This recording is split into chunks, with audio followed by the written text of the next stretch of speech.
বাংলাদেশি নাগরিকের অভিযোগ ওঠা তৃণমূলের পঞ্চায়েত প্রধানের জাল ওবিসি শংসাপত্র বাতিল হতেই হাইকোর্টের নির্দেশ। এবার তৃণমূলের প্রধানকে শোকজ নোটিশ পাঠালেন মহকুমার শাসক।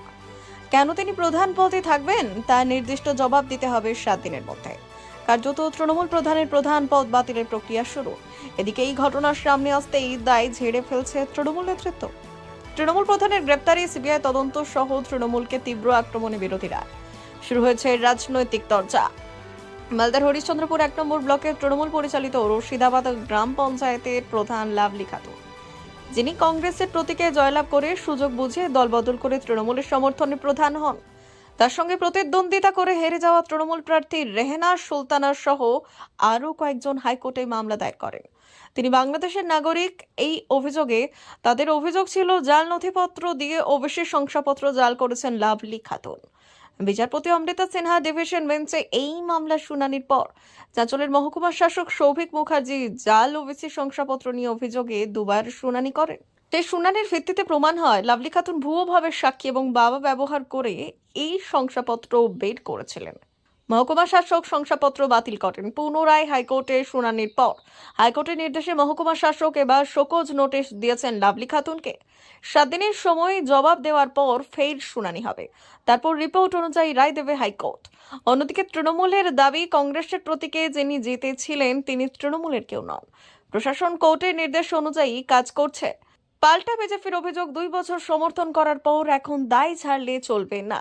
সিবিআই তদন্ত হলে সব স্পষ্ট হবে। কংগ্রেস এবং সিপিএম এর দাবি সব হয়েছে তৃণমূলের মদতে, পরিকল্পনায়। দ্রুত গ্রেফতার হওয়া উচিত। গোটা ঘটনা নিয়ে শুরু হয়েছে রাজনৈতিক চর্চা। দেখেন, জেলা তৃণমূল যে বলছে আজকে 1.5-2 বছর ঘর সংসার করার পরে এ কথাটা দায় বলছে, এটা বললে হবে না যে আমাদের কেউ না। তো ওকে সাপোর্ট করেছে কে? উনি কংগ্রেসের প্রতীকে জয় হয়েছেন ঠিকই, কিন্তু তাকে সাপোর্ট করে প্রধানকে তৈরি করেছে, তৃণমূল করেছে। তৃণমূল ঘর সংসার তৈরি করে নিয়েছে, 2 বছর হয়ে গেল। এখন বলছে কি ওই আমাদের কেউ না। তা ওরা ওই যদি কেউ না থাকে তাহলে ওকে সমর্থন কোথায় থেকে পেল? সমর্থন কে দিল? তাহলে আপনার যে মেম্বাররা ওকে সমর্থন করেছে তাকে দল বিরোধী কার্যালয়ে তাকে কেন মেম্বারশিপ বাতিল করা হলো না? প্রথম প্রশ্ন এখানে দাঁড়াচ্ছে। কিন্তু এখন যখন ফেঁসে যাচ্ছে তৃণমূল নেতা মন্ত্রীরা, এখন দায়ভার নিজের উপরে দায় নিচ্ছে না, বলছে আমরা জানি না, আমরা কিছু করিনি। আপনারা জানেন যে 1.5-2 বছর ধরে ঘর সংসার করেছে তৃণমূল। গোটা হরিশ্চন্দ্রপুর থানা কেন মালদা জেলা জানছে যে তৃণমূলের গ্রাম পঞ্চায়েতটা আজকে মেম্বার হতে পারে কংগ্রেসের। কংগ্রেসের তো ওখানে কোনো মেজরিটি ছিল না, তাহলে উনি প্রধান হলেন কিভাবে? উনাকে তো কেউ সমর্থন দিয়েছে, তৃণমূলের নেতারা মন্ত্রীরা যারা জিতেছেন মেম্বাররা তারা সমর্থন করেছেন। তাহলে ওরা দল বিরোধী কাজ করেছেন ওনাকে সমর্থন করে। এটা উনি বলতে চাচ্ছেন যে আমাদের দলের কেউ না, তার সমর্থন তো যারা করেছেন তা ও দল বিরোধী আইনে তার এগেনস্টে ব্যবস্থা কেন করেননি তৃণমূল এতদিন ধরে, 2 বছর ধরে? আর আজকে বলছে, আজকে আমরা বলছি এই সার্টিফিকেট তৈরি করার জন্য যারা মদত দিয়েছে, যাদের যাদের নাম আছে, সম্পূর্ণ প্রক্রিয়া তদন্ত করা হচ্ছে পুলিশ প্রশাসনকে এবং এসডি সাহেবকে। কিভাবে তৈরি হলো, কার ভুলের জন্য তৈরি হয়েছে, তার উপযুক্ত শাস্তির ব্যবস্থা করা হোক। আজকে যদি ব্যবস্থা না হয়, কিছুদিন অপেক্ষা করেন, পরবর্তীতে 2026-এ বিজেপির সরকার আসছে, আমরা তদন্ত করব কিভাবে তৈরি করেছে, কোন অফিসার কিভাবে মদতে করেছে, কার মদতে সেটা হয়েছে। নিশ্চয়ই সার্টিফিকেট তৈরি করতে গেলে পরে একজনের সিগনেচার লাগে না, 6-7 জনের সিগনেচার লাগে। বাবা মা আত্মীয় গ্রামের সমাজের প্রধানের সবারই সার্টিফিকেট লাগে, তারপরে ওবিসি সার্টিফিকেট তৈরি হয়। যে আপনারা বলছেন, আপনাদের সংবাদ মাধ্যমে জানা তৃণমূল বলছে ওই আমাদের কেউ না। যখন আপনাদের কেউ না আপনারা বলছেন, তাহলে যখন ওবিসি সার্টিফিকেট জাল প্রমাণ হয়ে গেছে, বাতিল হয়ে গেছে, তাহলে তার এগেনস্টে পুলিশ কেন ব্যবস্থা নিচ্ছে না, কেন এফআইআর হচ্ছে না, কেন ইনকোয়ারি করা হচ্ছে না? এটা তো অনেক আগে হওয়া উচিত ছিল। এটা তৃণমূলের কিছু নেতানেত্রীদের চাপে প্রশাসন এটা ঢিলেমি করছে।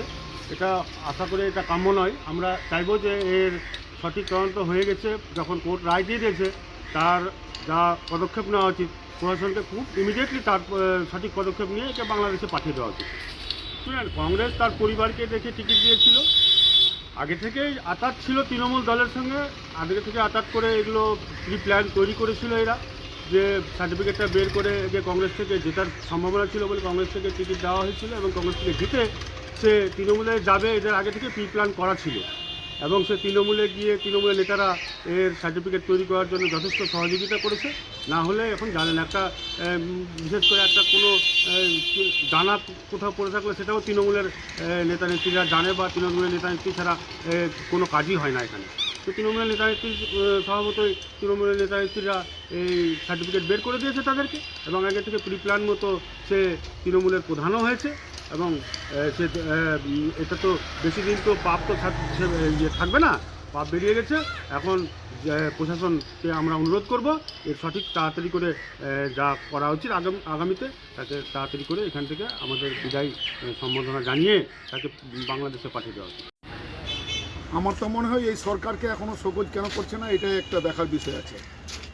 যেদিন ভাববো সুপ্রিম কোর্ট আর রাজ্যের হাইকোর্ট এই সরকার যা যা আছে, যা মদত দিচ্ছে, সে ওবিসি জাল সার্টিফিকেট হোক, SC ST সার্টিফিকেট জাল হোক, বাংলাদেশের লোক এসে এখানে এলাকায় সার্টিফিকেট পাক, সমস্ত বিষয় ক্ষেত্রে সরকারের মদত না থাকলে, সরকারের লোকজনের মদত না থাকলে কোনো কিছু করা সম্ভব নয়। এর আগেও বলেছি, এখনও বলছি, এই প্রধান যখন আয়নার মতো পরিষ্কার হয়ে গেছে, সে জাল, আর এত গরিবেশি করার তো কোনো প্রশ্ন নেই।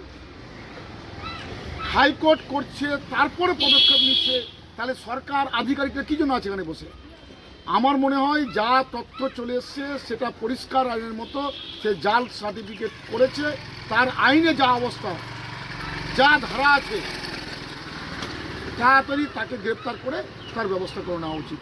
আর নইলে মানুষের মধ্যে যে একদম একটা সার্টিফিকেট নিয়ে যে একটা বলছে জাল চক্র তৈরি হচ্ছে, তাহলে সেটা কখনো কিন্তু থামবে না। ইমিডিয়েটলি সরকারকে বলছি, প্রশাসনকে বলবো তার বিরুদ্ধে প্রয়োজনীয় ব্যবস্থা করে তাকে জেলে ঢুকানো উচিত। আধিকারিকরা যদি সঠিক তথ্য না নিয়ে, এবং সঠিক তথ্য তার হাতে না থাকে, যদি করে, যারা করেছে তাদেরও একই পানিশমেন্ট হওয়া উচিত, না হলে থামবে না। এক লাভলি খাতুনকে করলে হবে না, যে সমস্ত আধিকারিকরা যারা জাল চক্রের সাথে যুক্ত আছে এবং যারা করছে, তাদের প্রথমে 2-4 জনকে অ্যারেস্ট না করলে, তাদেরকে জেলে না পাঠালে এই চক্র কখনো সমাধান হবে না, তাদেরও এই আওতায় আনা উচিত। যা শুনতে পাচ্ছি টিভি মিডিয়ারে যাদের করেছে তারাও কিন্তু বলছেন যে অনেক তৃণমূলের নেতা যুক্ত আছে। আমরা পরিষ্কার হতে চাই, কে তৃণমূলের নেতা যুক্ত আছে তার তদন্তের মধ্যে আসুক, পরিষ্কার হোক মানুষের কাছে, এবং যদি করে থাকে তাদেরকেও জেলের পিছনে রাখা দরকার, জেলের কাঠগড়িতে যেন তারা স্থান পায়, যেন কোনো মতো গড়িমিছি না দেয়। আর যদি এর মধ্যে গড়িমিছি দেয়, তা আমরা অপেক্ষা করছি 20 তারিখে রায় পর্যন্ত হাইকোর্টের, তারপর আমরা আন্দোলনে নামতে বাধ্য হব। এই সরকার তো, আমার তো মনে হচ্ছে এই সরকার হচ্ছে একটা ডুপ্লিকেটই তৈরি করার সরকার, দুর্নীতি থেকে শুরু সব কিছু। এই সরকারের দেখছে সরকার যখন আছে, আধিকারিক সেইভাবে চলছে, আর বাংলাদেশ থেকে শুরু করে কোথাকার লোকজন এসে বসে আছে।